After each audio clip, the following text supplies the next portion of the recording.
Finally, Karimo, Wunmi's sister, scatter everywhere. Everywhere right now is on fire. What Karimo dropped, in fact, don't miss one bit of it. Karimo dropped it like a bombshell. It is quite unfortunate. It is quite unfortunate. Mohbad had it bad. When I say bad, he had it bad. If Mohbad could come back to this life, if Mohbad could choose where to come from, he will never choose to come from his mother. If Mohbad could choose where to get married or get a girlfriend from, he will never ever choose from Wunmi's family.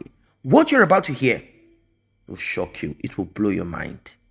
This is evil, wicked. This is sinister.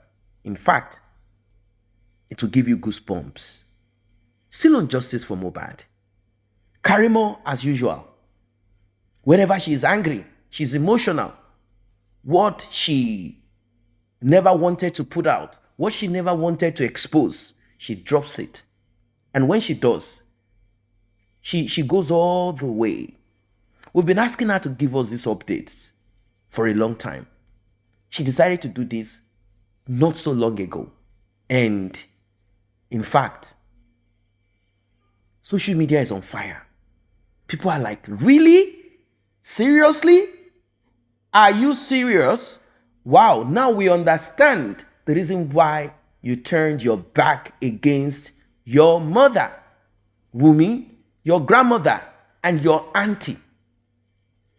So this is what you people are up to. No, one should wonder, are you not thinking about it?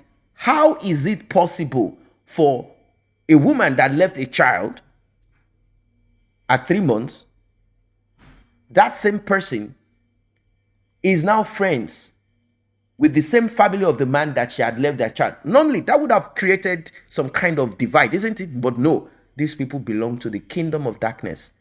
They are members of a certain coven. You'll be shocked at what Karimo is going to say. You'll be shocked. Do you know that Karimo's grandmother, yes, the one that raised her, and our own mother herself, Karimo's mother, auntie, and Mohbad's mother, you will not believe this. And Wunmi, these people are not, this are conglomeration of wickedness in low places. Karimo finally, she let out the cat out of the bag. And people, in fact, it's better you listen to Karimo yourself, because you'll be swept away. This is called suspense. Do not forget to like and share. That's the least you can do for this channel. Tap on the subscribe button, turn on the notification bell. Returning subscribers and those that have been here, I say a very big thank you to you. And to those that have tapped on the thanks button, the one with the love icon and the dollar sign in the middle of it, may God bless your pockets. If you also want to be a part of this, you want to encourage us to do more, kindly tap on the same button. Let's get right into it.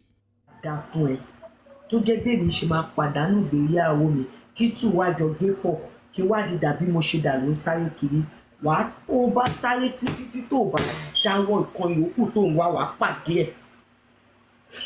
Olórí burúkú làwọn tèmi wọn ò mọ̀ pé òun lo àwọn fi fight bátù tiẹ̀ ni bátù tiẹ̀ òun lo tèmi àti Wunmi àti ìyá Wunmi òun lò wọn láti fight bátù tiẹ̀ ṣùgbọ́n tó rójọ́ pé olórí burúkú kan náà bíi tiẹ̀ òun ni gbogbo wọn ní tí òun ṣe gé fọ̀. Ẹ̀dẹ̀ máa ṣubú ni agbára Ọlọ́run. Èmi àtọkọ mi jàtà ìjà oníkìrán lọ sẹ́wọ̀n. Yìí tó tún jẹ́ ẹ̀gbọ́n tiẹ̀ ọkùnrin mo tún fẹjọ́ sùn ìyẹn náà tún ní kí n rán lọ sẹ́wọ̀n. Mo ní kí n rán lọ sẹ́wọ̀n ẹ̀ àti wà tẹ̀gbọ́n ẹ̀ ọkùnrin ẹni kí n rán lọ sẹ́wọ̀n mo ló tiẹ̀ dá.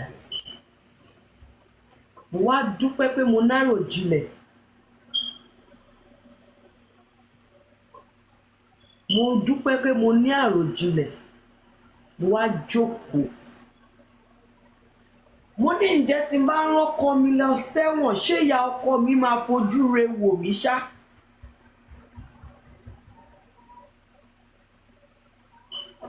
ó máa jáde ó máa wá tèmi kan ní mo rán ọmọ ọlọ́mọ lọ sẹ́wọ̀n èmi á wá jókòó ní Amẹ́ríkà ká ní pé mo rán ọkọ mi lọ sẹ́wọ̀n ní ọkọ mi sì máa wà lẹ́wọ̀n bá ṣe ń sọ̀rọ̀ lọ́wọ́lọ́wọ́ yìí bíbélì mi rè tí bá parọ́ mọ́ wa àtẹ̀gbọ́n ẹ̀ ọkùnrin ẹni kí n rán ọkọ mi lọ sẹ́wọ̀n kí bíbélì dà fún mi kálájọ bí dà fún mi tí bá parọ́ mọ́ yín tó bá yẹ pé mo gbọ́ sí yín lẹ́nu ni ọkọ mi máa wà lẹ́wọ̀n lọ́wọ́lọ́wọ́ bá ṣe ń sọ̀rọ̀ yìí ẹni kí n wá irọ́ pamọ́ lẹ́sẹ̀ nígbà tó jẹ́ pé ìlú obìnrin la wà irọ́ tí ò ní bọ́m̀bẹ̀ kí n wá kí n pamọ́ kó lè lọ sẹ́wọ̀n kó lọ ṣọdún at least bẹ́ẹ̀ ṣe sọ fún mi yẹn ìwọ táwọn wá tún sọ fún mi pé tí wọ́n bá gbọ́rọ̀ yẹn dé court tó o bá sọ bẹ́ẹ̀ fún mi kí bíbélì ṣèdájọ́ ó sọ fún mi pé tọ́rọ̀ yẹn bá di ọ̀rọ̀ tí bá parọ́ mọ́ tán tọ́rọ̀ bá dọ̀rọ̀ court wàá gbé bébí ẹ fún èèyàn kan wàá tẹ̀lé mi lọ court lọ jẹ́rìí gbé ọkọ mi tó o bá sọ bẹ́ẹ̀ fún mi kí ẹ̀jẹ̀ kí alájọbí kó da fún mi kí alájọbí kó máa nà mí pa tí bá parọ́ mọ́ mi. mo sùn jọ yẹn ni lẹ́ni yẹn wá tọ̀ mí wá do you really want to do this? That was what that voice was telling me pé ṣé o fẹ́ ṣe é ṣá torí kí ló ṣe ń lépa mi dì sí i ṣebí torí mi ìrànkọ mi lọ sẹ́wọ̀n ni tá à ń wá mo challenge ẹ tí n bá parọ́ mọ́ ẹ tá à ń wá owó labí tí n bá parọ́ mọ́ ẹ jáde ọ̀rọ̀ tí mo dẹ̀ ń sọ yìí ó ṣojú ìyá ẹ̀ ó ṣojú ìyá ẹ̀ tó jẹ́ ìyá bàbá mi ògùn ló máa pa ògùn máa fẹ́ jẹ́ wẹ̀ ni wo lórí burúkú rẹ̀ sọ̀rọ̀ tó wà lẹ́yìn kò gba kí n ṣépè ẹ̀ ṣépè ni pé alájọbí máa da alájọbí máa da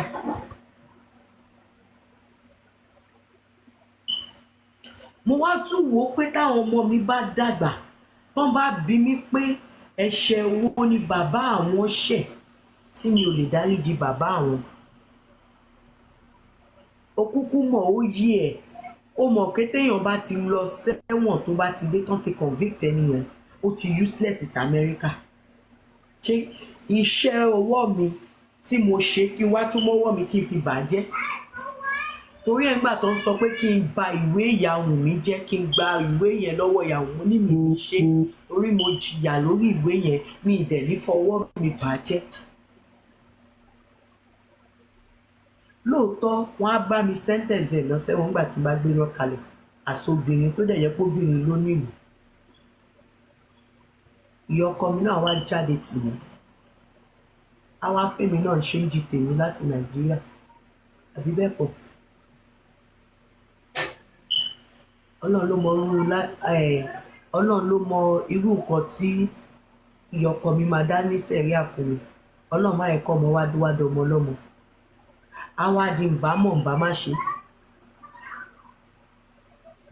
tó bá dẹ̀ ṣọdún kan tó dé tọ́tẹ̀ ẹ̀dé látẹ̀wọ̀n tán kí ló dẹ̀ tún kù nígbà tí ò bá rí ìwé ṣiṣẹ́ tí ò wúlò á bá kẹ́rù á padà sí Nàìjíríà èmi á wá sọ pé mo fẹ́ máa gbé nínú US nírọ̀rùn báwo mo ṣe fẹ́ gbé nínú US nírọ̀rùn tíya tiẹ̀ náà ò ní sọ pé ó ti ṣe tiẹ̀ o èmi náà á ṣe tiẹ̀ fún ẹ iṣẹ́ ìwú ẹ̀ yìí ni àwọn ọmọ mi ló máa wà wá bá mi ká àwọn ọmọ mi mọ́ra wà ló ń tọ́jú àwọn ọmọ mi ó ní ẹlẹ́dàá mi mo dúpẹ́ tí mi ò ṣí àmọ̀ràn gbà bó ṣe ń kùn sí mi létí lẹ́gbọ́n ẹ̀ ọkùnrin náà ń kùn sí mi létí pé sẹ́ wá irọ́ kan pamọ́ tí n bá parọ́ mọ́ ẹ̀yin méjèèjì kálájọbí dá fún mi pé wá irọ́ kan pamọ́ sẹ́ ó lọ ṣẹ̀wọ̀n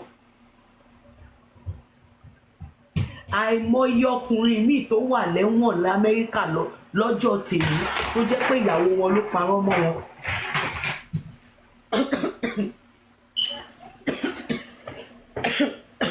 Excuse me. àìmọye ọkùnrin míì ló wà lẹ́wọ̀n lọ́jọ́ tèmi tó jẹ́ pé ìyàwó ló parọ́ mọ́ wọn àwọn ẹbí ìyàwó náà dẹ̀ tún máa testify sí ìyẹn ládájọ́ máa fi wá òkè ara witness rẹ náà ṣé witness tó fẹ́ parọ́ mọ́ mi àìmọye ọkùnrin míì ló wà lẹ́wọ̀n tí ó ṣe pé tí ò ń ṣàfọwọ́fà wọn tó jẹ́ pé rọ́tán pamọ́ wọn ló gbé ìpọ́dé wọn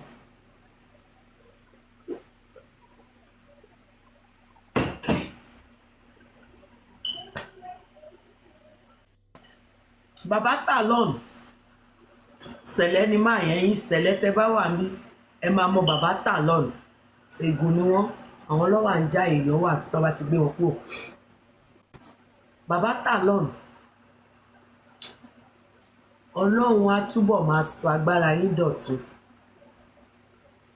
Bàbá yẹn wà nú ẹ̀mí nínú àwọn top pastor sẹ̀lẹ̀ ni. Ẹ̀yin tẹ́ bá jẹ́ àgbààgbà sẹ̀lẹ̀ ní Kétu àbí ní Mẹ̀kọ àbí tẹ́ bá wà nú member pastor in council ní sẹ̀lẹ̀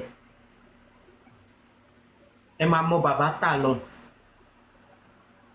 Ìgbà tí bọ̀dá Samson ọmọ Ṣọ́fà ìgbà tí bọ̀dá Samson kúrò ń bẹ̀ ṣọ́yé bàbá Ọládé ṣé bàbá Ògúndípẹ̀ ló gbé wà bí bàbá Talon.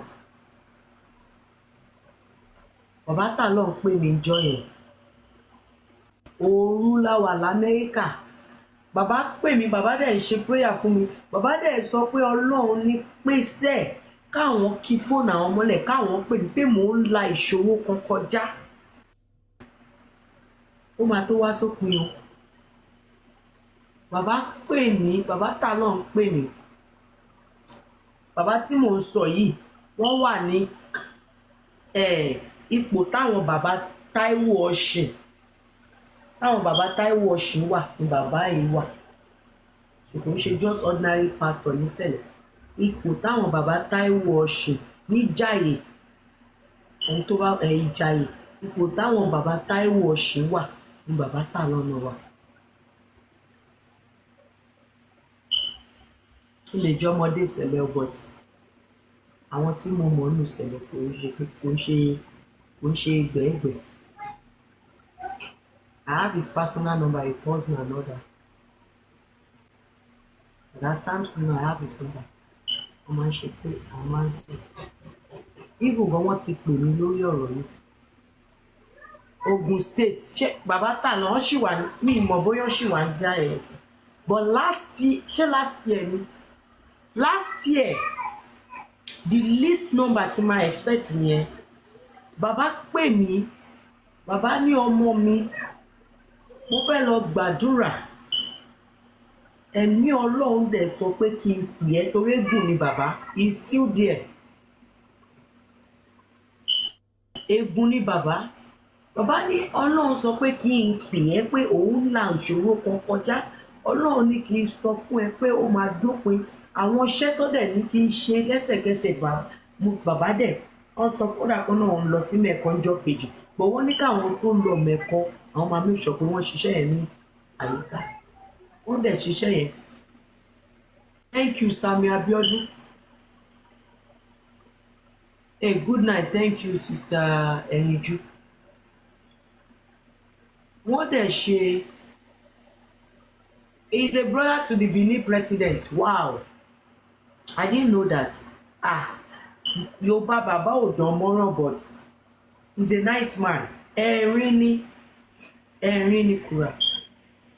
Ìtí mo ṣì lọ́lé tí Mohbad náà mo ṣì rí wọn wọ́n tiẹ̀ ní kí wá rí àwọn church but mi ìráyè rí wọn kí n tó padà.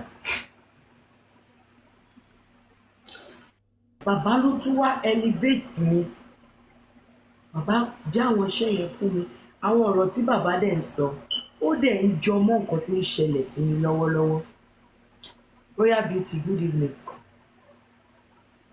Bí mo ṣe sọ pé mi ò ní rán ọkọ mi lọ sẹ́wọ̀n dó mi ò gbà láti ṣe o bọ̀ bàbá tún wá jíṣẹ́ fún mi ọ̀rọ̀ yẹn tún papọ̀ mọ́ nǹkan tó ń ṣẹlẹ̀ fún mi lọ́wọ́lọ́wọ́.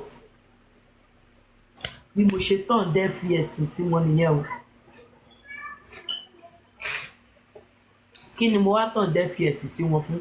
Gbogbo bí marriage mi ṣe máa wá crash táwọn wá bẹ̀rẹ̀ sí ní sá eré yẹn gbogbo bí tá à ń gbé tẹ́lẹ̀ orí ọjọ́ mi láì dá.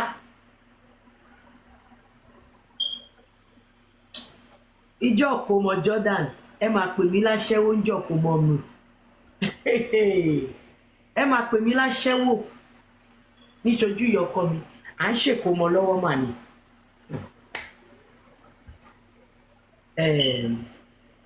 Kò ṣe pé ó kọ́lé náà ó ṣiṣẹ́ ṣe lásán Ràn Alpha àti Omega, ràn ìrànlọ́wọ́ rẹ̀ sí wa.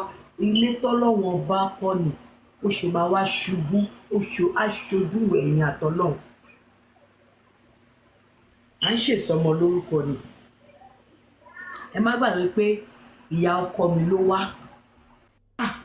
Ọlọ́run ó ṣe é tó jẹ́ pé ìyá ọkọ mi ni mo kọ́kọ́ mú wá tí ò kí ń ṣe ìyá Wùnmí. Tó bá yẹ pé ìyá Wùnmí ni mo mú wá ń jọ yẹn ni ẹlẹ́yà yẹn ò bá má mọ̀ bẹ́ẹ̀, because wọ́n jọ máa sowọ́pọ̀ lé mi lórí mi. Adé ọ̀lù jọ kò mọ̀, à ń ṣèkó mọ́, mo gba ọ̀lù ní ta ti ṣèkó mọ́. Èmi jókòó, ìyá ọkọ mi jókòó sẹ́gbẹ̀ẹ́ mi, ìyá bàbá mi jókòó sẹ́gbẹ̀ẹ́ mi, àwọn ẹ̀gbọ́n bàbá mi jókòó, àwọn àbúrò bàbá mi jókòó síwájú pásítọ̀ fèsì wa. Wọ́n ṣe gbogbo nǹkan tó máa ṣe tán torí pé màmá ló tọ́ mi, ìyẹn ìyá bàbá mi. Èmi ni mo wà ní middle láàrin màmá àti ìyá ọkọ mi ní jókòó sáré, mo gbọ́mọ mi dání. Màmá ló tọ́ mi. Ẹ̀ẹ́dẹ̀ regret pé ẹ̀tọ́ mi ò orí mi bàyí lórúkọ jẹ́. Mi ì jalè, mi ì lọ jalè tayé, mi ì ṣaṣẹ́wó, mi ì rìnrìn kò rí, mi ì ṣeṣekúṣe rí. Èmi dẹ̀ ni mo bí first great grandchild sínú family father side mi. First great grandchild ni mo kọ́kọ́ bí. Pastor one, please follow this name here, Karimo Ogunbayo 88. Ẹ jọ̀ọ́ Instagram page mi mo bẹ̀ yín, ẹ jọ̀ọ́ ẹ follow mi. Wọ́n ti gba old Instagram, this is the third Instagram tí máa ṣí láti gba ọ̀rọ̀ Mohbad. Ẹ bá ń gbà máa ṣí, kò ṣe kankan. Pastor wa ní àmàmá, wọ́n sọ pé ilẹ̀ tọ́ ìyá ọlọ́mọ, ẹ gba mic, ẹ bá wa ṣe prayer fún. Ìgbà tí ìyá bàbá mi máa dìde sọ̀rọ̀, bí ìyá bàbá mi ṣe dìde tó fẹ́ sọ̀rọ̀ báyìí, táwa ní ẹ má jẹ́ kí màmá sọ̀rọ̀, ẹ má yẹ kí màmá sọ̀rọ̀, màmá ò lọ́rọ̀ tó fẹ́ sọ, màmá ò lọ́rọ̀ tó fẹ́ sọ.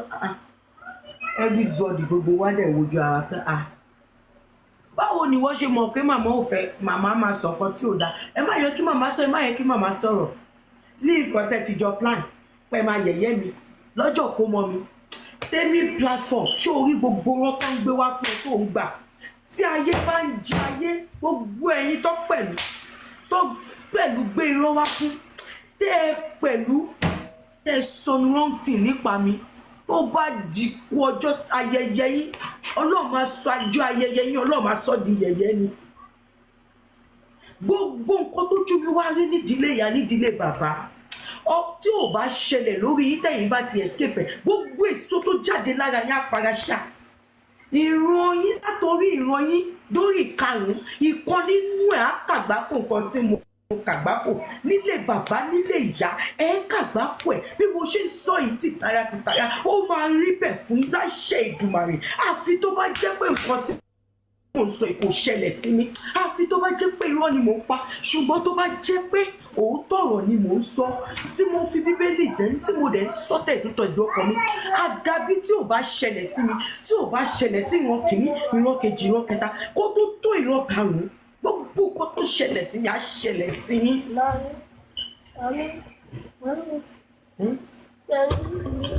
Káàsì ti pẹ́ ṣé ẹ ní tọ̀dọ̀ mi tẹ̀ ń ṣe lọ́wọ́ yìí ẹ ń kábàámọ̀ ẹ fẹnu ọra bí abẹ̀bẹ̀.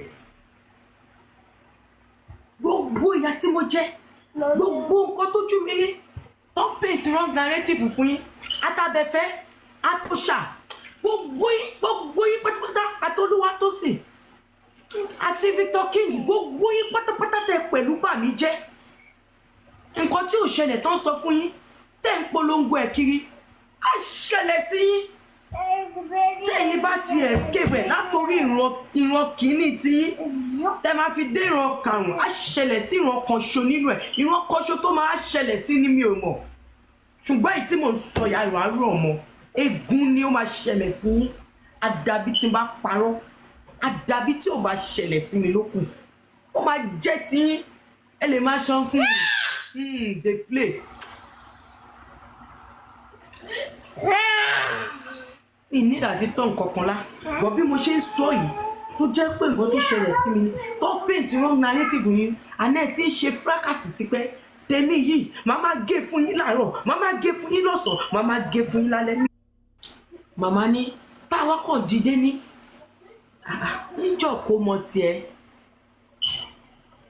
èmi kọ́ lẹ́yìn inside car now èmi kọ́ lẹ́yìn nígbà wo lẹ́yìn mo wà nílé mi níjọ́ kó mọ tiẹ̀ èmi àti ẹjọ́ mú léèsì ni a fún wọn lówó nílé wọ́n ra lace gold lace wọ́n ṣe ń lò báyìí tó ní stone lára báyìí ọ̀pá márùn-ún àjọ ra lace àjọ wọ̀ níjọ́ kó mọ àjọ fi jó ó dìgbà tèmi aago 5 ìrọ̀lẹ́ ló débẹ̀ ó tiẹ̀ bá mi plan anything nítorí mo rẹ́ni gboyún lọ́wọ́ mi torí wo rẹ́ni gboyún lọ́wọ́ ẹ̀ torí èmi rẹ́ni gboyún ìyọkọ mi tún wá ṣe pàmbàbà ló tún wá jókòó tì mí táwa wàá jèrè iṣẹ́ ọwọ́ ẹ̀.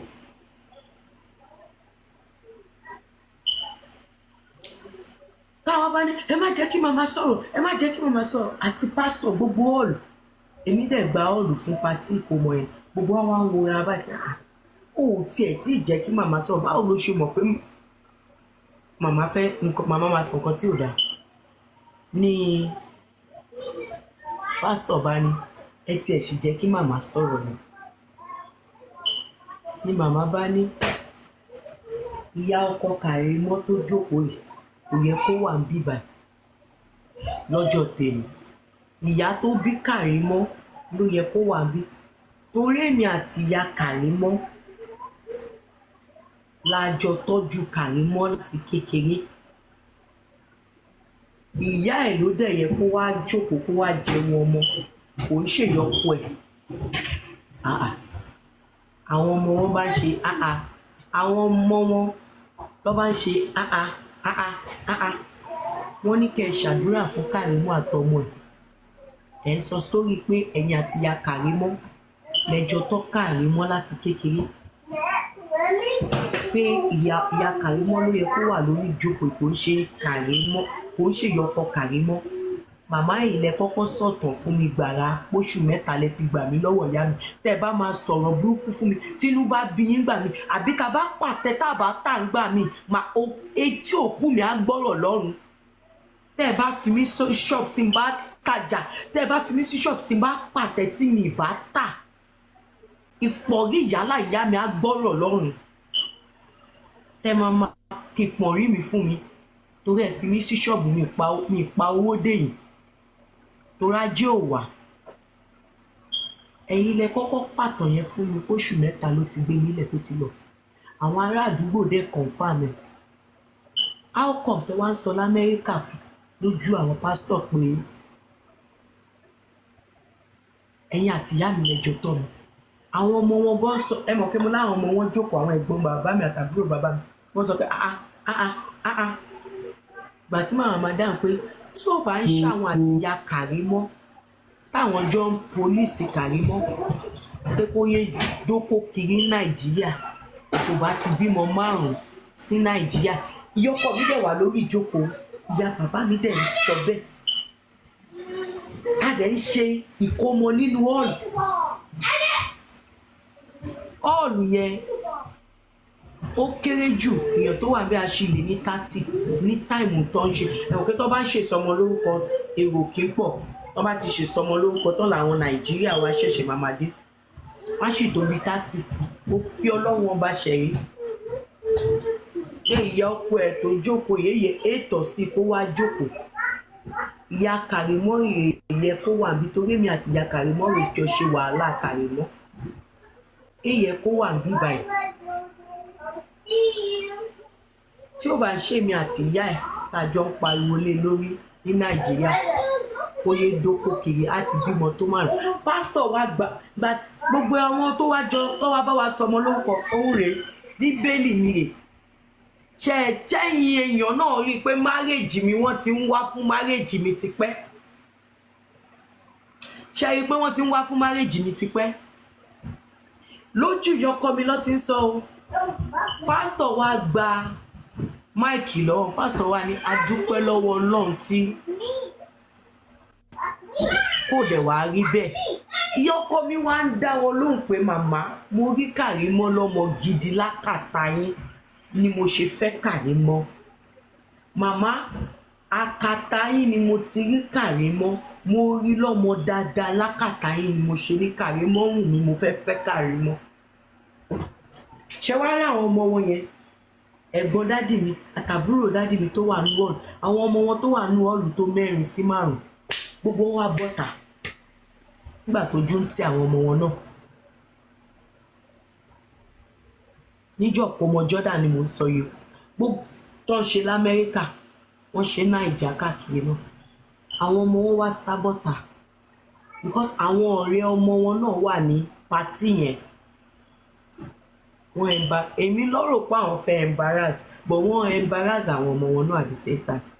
Èmi wá ń ké, mo wá ń ké pé ṣé bọ́rọ̀ ṣe rí lélẹ̀.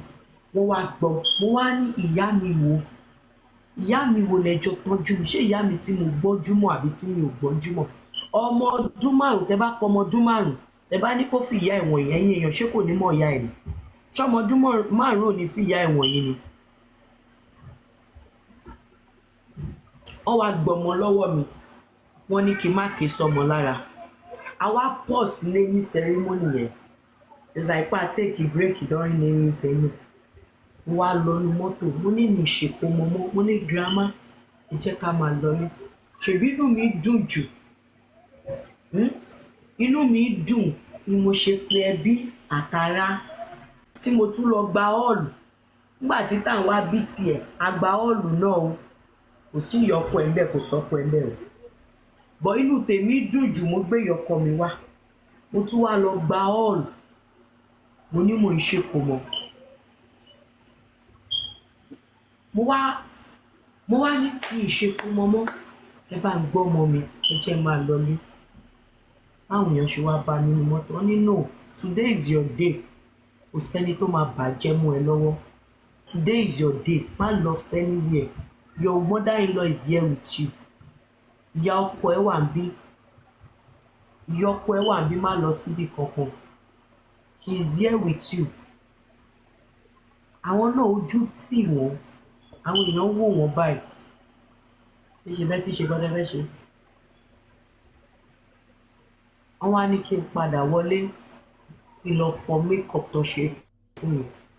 Mo wá lọ sí bathroom, mo lọ fọ makeup. Ọkọ mi ò dẹ̀ mọ kọ́kọ́ nítorí ọkọ mi ò sí l'Amẹ́ríkà báyìí, ọkọ mi ò mọ kọ́kọ́ tí mò ń go through. But gbogbo ẹ ṣojú ìyọkọ mi. Mo wá wọlé, mi ní ké, rere ló kù ojú mi tún máa rí nínú ìgbéyàwó mi. Rere ló kù, èmi ni máa gbára mi. Ìyá tí irú nǹkan báyìí bá ń ṣẹlẹ̀ sọmọ nínú ẹbí bàbá ẹ̀ àbẹ́bí ìyá ọmọ ló máa ń gba ọmọ lẹ̀ nínú irú àwọn nǹkan bẹ́ẹ̀. I was playing with my dad and I had fun. You had fun with daddy? Yeah. Okay. But my mouth doesn't hurt anymore. Okay, it's healing. Àbí ṣọ́ máa ń tọ́jú oníkà mẹ́sàn-án ni? Wọ́n ń tọ́jú oníkà mẹ́sàn-án. Àwọn ẹbí yẹn ìyá Wunmi wá lọ collide pẹ̀lú ìsìn. So mo wá lọ fọjú mi nínú bathroom pé to hell with makeup mo lọ fọ.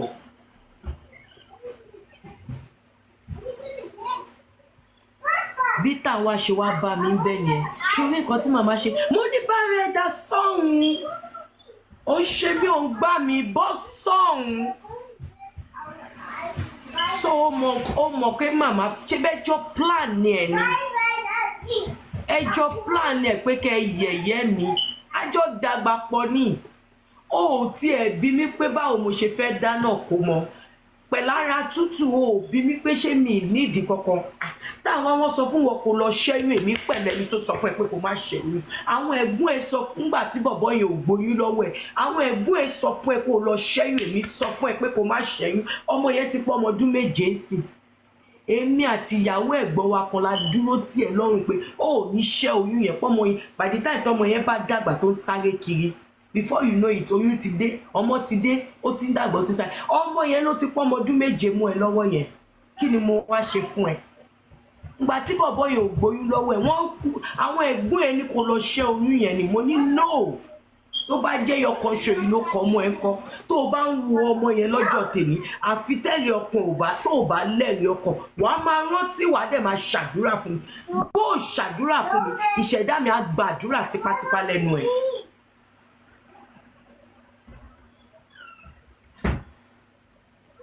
torí o ti wà ní pòsíṣàn àti ṣe tí mo takú pé ò ní ṣẹ́ oyún mi sẹ̀ àti ìyàwó ẹ̀gbọ́n wa kan ìyàwó dáadáa aya rere náà dé ọkọ àwa méjèèjì la takú mọ́ ẹ lọ́rùn pé ò ní ṣẹ́ oyún yẹn tó o bá ní money sickness èmi tó ń jẹ sísè òwò lójú màá ṣẹ́gun sí màá ṣẹ̀fọ̀ màá ṣe gbogbo ẹ̀ màá gbóúnjẹ wá fún ẹ màá tún palẹ̀ mọ́ màá gbóúnjẹ wá fún ẹ màá tún palẹ̀ mọ́ ẹ ṣàjẹ díẹ̀ kò lọ ẹ jẹ díẹ̀ ó ti gbàgbé èmi ò rí ẹ ń gbà tèmi ó máa tẹ̀lé mi látà gbogbo rìsọ́ọ̀tì tí dáwà kíláàsì ń kà síta yẹn ṣòro kémi mọ̀ pé wọ́n ló gbé síta ni ó tẹ̀lé èmi àti ẹ̀ lájọ lọ antinata care sex tí ọmọ mi ìgbà tí máa mọ sex ọmọ èmi àti ẹ̀ lájọ lọ ṣe ultrasound ṣùgbà tó wá ń ka rìsọ́ọ̀tì ẹ lè imagine ọmọ àkọ́bí yín ọmọ 5 years old tálà social media ń ka antenatal result yín tó ń kà síta ṣé ẹ ti ní mọ̀ pé fámìlì yín tó tẹ̀lé yín lọ sí antenatal ló fún wọn lọ́wọ́ you guys are dumb gbọ́n ẹ dumb gan ó wá edit ẹ̀ ó fi chlamydia sí láàrin ó fi oríṣiríṣi sí láàrin báwo ni kọ́pì nǹkan tó kà síta kí lélẹ́yìí tẹ̀ ń post kí ni kọ́pì nǹkan tó ń kà síta báwo ló ṣe yàtọ̀ sí doctor's report gbọ̀ngbà tí mo nísinsì mo mọ̀ kémi àti ẹ̀ lájọ lọ sí antinata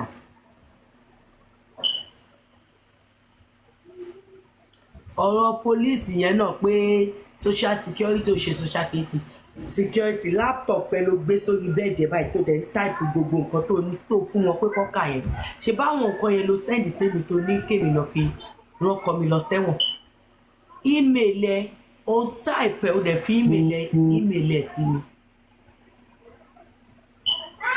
torí mi ò ọ̀nà nǹkan tó ní kọ́wọ́ tẹ́mi kà síta yẹn òun ló fa ogun tó ń bá mi gbé ẹ̀yin tèmi níjọ́ kò mọ̀ sórí ẹ bá ti ń gbé nǹkan síta báyìí ní gọ́ọ̀mọ̀ máa fi bá ti yín jẹ́ ni wàláì kò sí nǹkan tẹ́ ẹ lè gbé síta tó fẹ́ mi èmi yìí wàláì kò sí nǹkan tẹ́ ẹ lè gbé síta tó fẹ́ mi mi ọlọ́run ọba níkulé ò pani tòde òkú lè pani bó ṣe wá bá mi ṣe orí nǹkan tí màmá ṣe ṣé ó yẹ kí màmá sọ bẹ́ẹ̀ mo ní bọ́ kúrò wájú mi ò ń ṣe mí ò ń gbà mí kí ló dé kí ìwọ tó sọ níbẹ̀rẹ̀ ọ̀rọ̀ pé ká má jẹ́ kí màmá sọ̀rọ̀ tó bá wá sọ fún màmá tí màmá ò gbọ́ ó lè pe kọ́nù àwọn ẹ̀gbọ́n wa pé màmá fẹ́ da ìkómọ Karimo rú o ẹ pé màmá kẹ́ kìlọ̀ fún wọn o you didn't do that ẹ jọ plan ẹ̀ gbà tí mo ṣàké tí mo fojú mi tán a ṣe closing prayer gbogbo ẹ̀yin tẹ́ dúró tì mí jọ́dún náà káfí closet ìyá àlíà mo mọ̀ lórí o wọ́n mi rí cheese mr onídà gbogbo yín bẹ́ẹ̀ bẹ́ẹ̀ yẹn mo mọ̀ lórí ọjọ́ náà rí jáde ọmọ òun ló ti lé lọ́dún márùn-ún rẹ̀ àmọ́ ọmọ yẹn á dàgbà á bí tiẹ̀ má bá tọ̀ màá sọ ìtàn tí mò ń sọ lọ́wọ́ yìí màá sọ fún ọmọ yẹn hey guys ìtàn tí mò ń sọ fún yín lọ́wọ́ yìí ìtàn ọjọ́ kò mọ̀ ẹ̀ nǹkan tó jù mí rí lọ́jọ́ kò mọ̀ ẹ̀ màá pàtàn yẹn fọ́mọ yẹn tó bá dàgbà tóun náà dẹni tó ń bímọ á pa ìtàn yẹn fún un. àwọn èèyàn wá dúró tì mí wọ́n wá bẹ̀rẹ̀ sí ní ná mi lówó wọ́n ná mi lówó mò ń ké bẹ́ẹ̀ ni ọkọ mi sọ pé Títílayọ̀ ó ṣàrí mi ń bí, Títílayọ̀ ó ṣàrí mi ń bí, ó ṣàrí mi pẹ̀lú ẹ̀. Àṣetán bíi kò mọ àwọn gan ṣètò ojú tì wọ́n táwọn wá gan sá lọ ni, táwọn wá ìtìjú ò jẹ́ kó dágbére, àmọ́ bó ṣe pòórá ó sá lọ tèfètèfè nínú họ́ọ̀lù yẹn, àmọ́ bó ṣe pòórá ó sá lọ ni. Àwọn èèyàn wá dúró tì mí. Where's your bottle? I just washed it. They are going to mean what the bottle let me put. Ṣé ìwọ rá ṣàlàyé ni àwọn abiyamọ tó bí legitimate ọmọ ló wà ní lọ́dọ̀ wọn lọ́hùn kó lọ kígbe fún wọn bẹ́ẹ̀. Ẹ yá take jàre. So move back guys. Bí a ṣe wá wọlé mi tó kò bá jẹ́ tọ́lọ̀ gbogbo messages tó send síta wa bó ṣe send chat wa síta wa gbogbo ẹ̀ ni mo ti get ni mo ti mọ̀. Gbogbo voice note tó send síta wa gbogbo ẹ̀ ni mo ti mọ̀ táwa àbúrò bàbá mi ní táwa. Tí Bukky Jesse sọ́ngbà ẹ̀ tó sọ pé àjíhùn tí Bukky Jesse pé lájíhùn òun ni. Gbogbo ẹ̀ ni mo ti mọ̀ ó save o gbogbo ẹ̀ báyìí ló wà lọ́wọ́ mi. Ó ti bàrí pò gírí létí èèyàn ló ń jẹ́ bẹ́ẹ̀.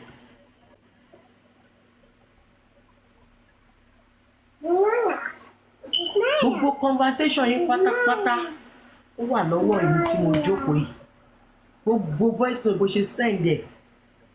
Ó ti bàrí pé táwọn ìwọ ṣe sí táwọn ó ti bàrí pé táwọn náà máa sọ fáwọn kan ẹni tí táwọn sọ fún náà tún máa sọ fáwọn kan wọ́n tún máa sọ fáwọn kan bẹ́ẹ̀ bẹ́ẹ̀.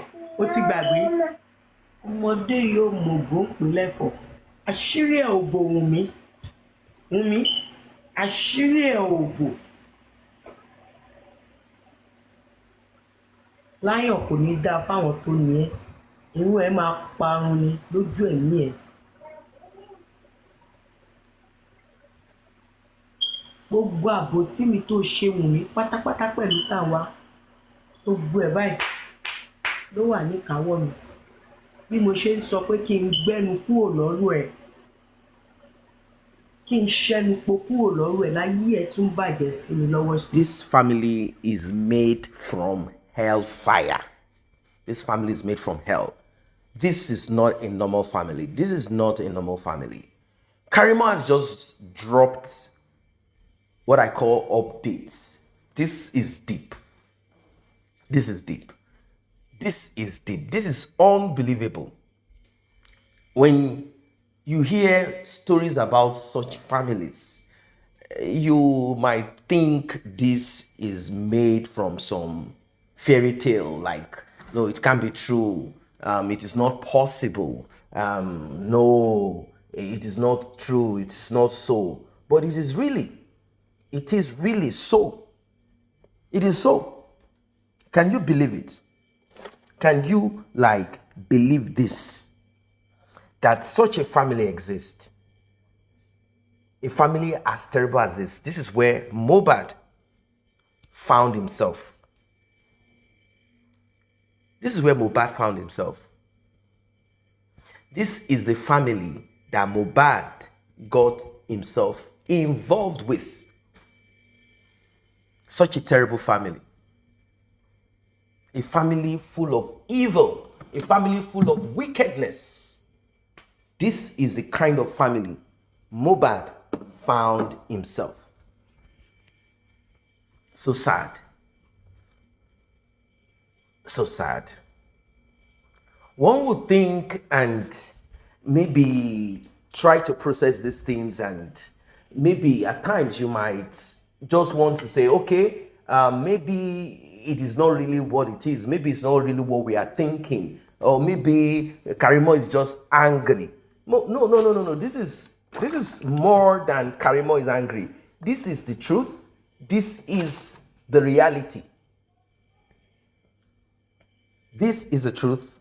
This is the reality. This is the shape of things. This is the family that Mohbad entangled himself with, and they eventually took his life. Now, Karima's just said one or two things about the kind of family she's from, how they had maneuvered their way. Somehow, she got them into the US, they did what they did. She even talked about her child's naming ceremony, how they treated her, how her grandmother who are taking care of her. And I'm sure the reason behind this is because she had brought in a mother-in-law to the US. This got on their nerves.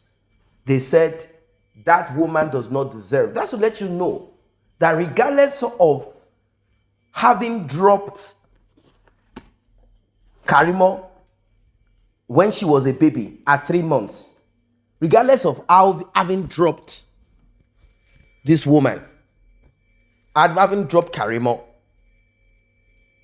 they still felt within themselves, she is the one that deserves to be in the US and not the mother of her husband. So therefore, they all gathered together and they said, Karimo, you are a pro. You are a layabout, a sleep about girl. If not because me, your grandmother, and her mother, imagine talking about this, saying this, where people are gathered, all because they needed to shame her. They needed to destroy that family. That family is an upside down family. These are families that have strong wickedness running through their veins. Yes, their life is upside down. Because if your grandmother will come out to talk this way, it shows that your grandmother is not normal. She's not a normal human being. That is why, oh my God, this is serious.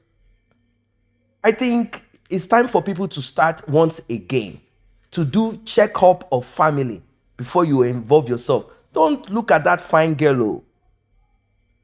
Realize that whatever you pick from that family, don't look at that guy. Whatever you pick from that family as a partner, you will take their family along. You will carry their family along. The burden of their family, the stress of their family, the dirt of their family, the wickedness of their family, the evil of their family. So Karimo was not supposed to marry that guy, according to them. That guy was not fit for Karimo. They wanted Karimo to marry someone that Karimo's mother wanted. A married man with 4 wives. So they wanted Karimo to now be the American woman who will now be struggling with the rest of the women, who will now bring children into this world, for them to contest, fight, and struggle. Each of them going to different spiritual places to attack each other. And she said to herself, why will I marry this old man? They said, the man has money. And she's like, but I'm in the US. How much can this man have that I cannot have in my life and have a peaceful life with one man who has no wives? This is where problems started. She said, my mother came up with this idea. That's one. Now she said, my mom and the rest of the family. Now she's telling us that she's from a family on both sides where women don't have one husband. It is one life to the other, to the life, to the life. They end up with different kinds of husbands, different children everywhere. She says she's from that kind of family. Can you imagine? She said she was shocked. She never believed that grandma will open her mouth to say this where people are gathered. She said at the end of the day, shame and disgrace became their lot. That they left in shame. They left in shame. That they came to disgrace her on a day of happiness. Why did they do this? Because they are not happy that Karimo went against what they want. It's the same thing attached to what happened to Mohbad. They saw Mohbad and checked Mohbad's destiny. They said, okay, this one, okay, we can RIP him. This one will have a short life. It's okay, but it's going to give us a lot of money. After his demise, he will have a lot of fame. His fame will go far and wide and it will bring money into the pocket of your daughter. So are you ready to carry the cross? Here we are today. Mohbad is not alive. Do you know how much is in Liam's account donated by well-meaning Nigerians until they realize the truth? We are talking about close to 200 million naira. That's why Wunmi could buy a new car. Talk about money in Mohbad's music revenue accounts, music streaming account. That one is something else that we cannot even imagine. Talk about money that Wunmi cornered, money that Mohbad worked for, that he didn't spend before his demise. All of it in Wunmi's mother account. You'll be shocked. You'll be shocked. You'll be shocked at what we will be getting to see soon. Unfortunately, Mohbad was surrounded by bad women. His own mother is a bad woman. Mother-in-law, bad woman. Wunmi, bad woman. Sister-in-law, auntie-in-law, all of them wicked people. Wickedness of the highest order.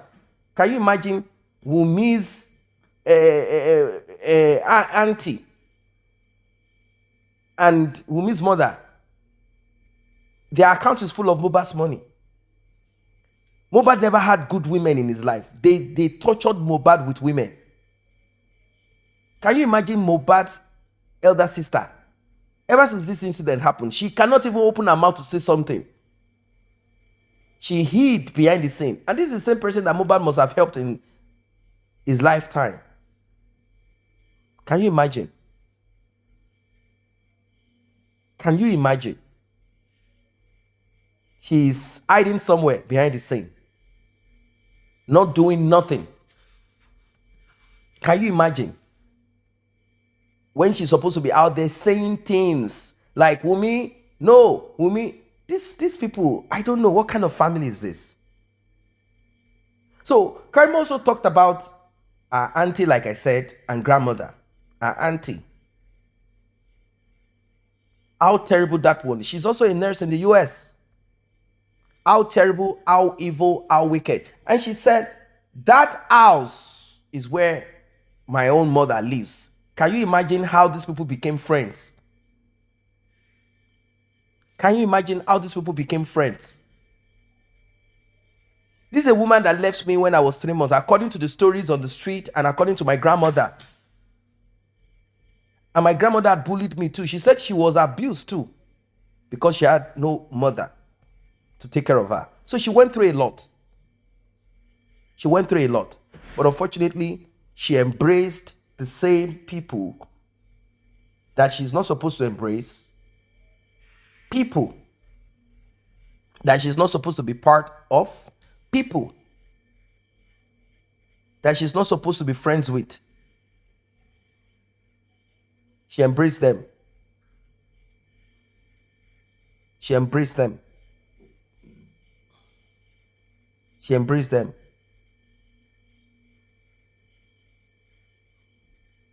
She embraced them. So now she has to carry the cross of it. She has to carry the burden of it. She has to cry the cry. It's as simple as that. The thing is, these people are in the US. If they were in Nigeria, it would have been a different thing. They are in the United States. That is it. They are in the United States. See, she won visa lottery that they had included her name. I think one day she's going to give us more update on who added her name. Because what we are hearing is that her husband is one that included her name in the visa lottery. The husband that she's married to included her name in the visa lottery and brought her to the US. So I'm wondering, who were they expecting her to marry? I don't get it. This family is, these people are very crazy people. Unfortunately, Mohbad got involved in this, caught in the web. So they are trying to make it appear as if Karimo wants to lord over everybody because she's in the US.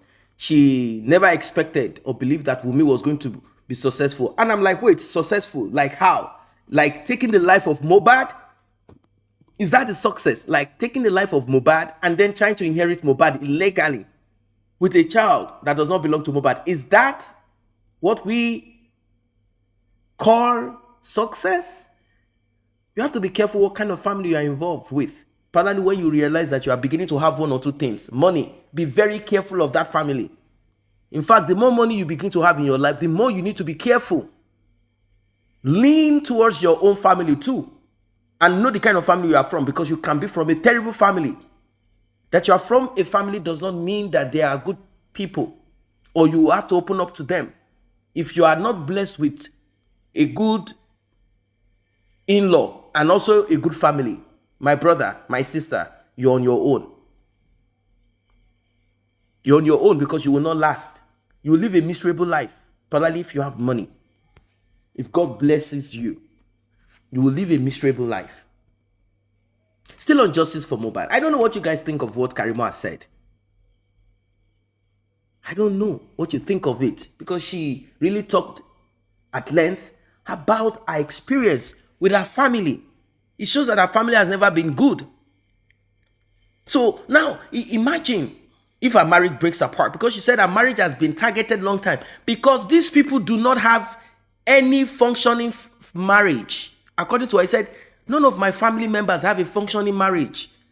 Is either they are in the third, fourth husband, wife, whatever, their life is upside down. And they want the same thing repeated with me. And I said, no. They wanted my life to be in battle at the beginning. I said, no. I refused. I rejected. They've been trying up to the point whereby she was told, why don't you imprison your husband? Can you see this type of family? A family that can tell you, look, fake some stories to imprison this guy so that you can receive benefit from government. This same family can plot to delete somebody, remove somebody from this world. And she said, but why will I go and lie that my husband did this, my husband did that? In fact, they already mapped what she was going to do, how she's going to present it, to put the guy in prison. And she's like, but why will I put this guy in prison? What did he do? They say, do it. Put him in prison. Government will take care of you and your children. You will receive benefits. Even when you are working, government will be the father of your children. And she's like, but to what end? I just wake up and look at this guy. It's time to put him in prison. And you know, when you have been imprisoned in the US, your life is finished. You can't get a job. No employer will trust you. You can't get a job. You can't get a job. You can't. How are you going to get a job? How? You can't. It's not possible. You can't get a job. It's not possible. Forget it. So she said, if I had done so, do I know the consequence of it? Do I know the action that my mother-in-law would take? Maybe she will go to Nigeria and attack me spiritually. Because if you cannot get a job, it's either you pack your bags and go to Nigeria, or because he can't get a job and is frustrated. We've seen cases of it where the man will be so frustrated, pick up a weapon and finish the life of Karimo. So this family is a family of, these are upside down families. These are crazy family. If you get yourself involved, entangled with a crazy family like this, you are done, finished, you're on your own. Your life is finished. Your life is finished. I don't know what you guys think of this. I don't know what you think of this. Drop your comments.